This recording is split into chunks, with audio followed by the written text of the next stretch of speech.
এই লড়াই জিতবে কে? তাই তো বলি লড়াই চাই, দর্শকের বিরুদ্ধে লড়াই চাই, সিন্ডিকেটের বিরুদ্ধে লড়াই চাই, অন্যায়ের বিরুদ্ধে লড়াই চাই, অন্যায়ের বিরুদ্ধে লড়াই চাই,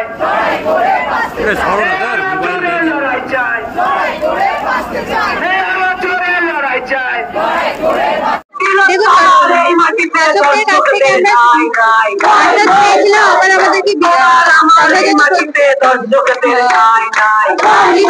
আমাদেরকে প্রোটেকশন দেওয়া হবে, কিন্তু এরপরও দেখা গেল আমাদেরকে আশ্বাস দেওয়ার পর আবার সপক্ষে একই রকম ঘটনা ঘটেছে। দ্বিতীয় উপায় যাতে না হয় তার জন্য আবার আমরা কথা নেব। সরকার বলছিল যে ডাক্তাররা একগুয়েমি করছে, ডাক্তাররা ছেলে মানুষই করছে। আমরা কিন্তু যথেষ্ট নমনীয় হয়েছিলাম, আমরা কাজে জয়েনও করেছিলাম, কিন্তু সদর দপ্তরের ঘটনা আমাদের চোখে আঙুল দিয়ে দেখিয়ে দিল যে কটা মৌখিক আশ্বাস দেওয়া হয়েছিল সেগুলো কিছু পালন হয়নি। পুলিশ আউটপোস্ট তৈরি হয়েছে, সেটা যে কাজের দিক দিয়ে কতটা ঠুকতো সেটা কিন্তু সদর দপ্তরের ঘটনা প্রমাণ করে দিয়েছে অলরেডি।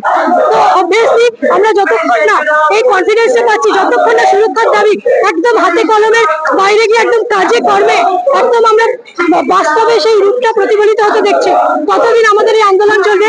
এছাড়া হয় ন্যায় বিচার যতদিন আমরা না পাচ্ছি ততদিন আমাদের আন্দোলন চলবে। আমার দিদির রক্ত, আমার দিদির রক্ত, তিলোত্তমার রক্ত, আমার দিদির কান্না যাবে না কো বেলনা, আমার দিদির কান্না, আমার দিদির কান্না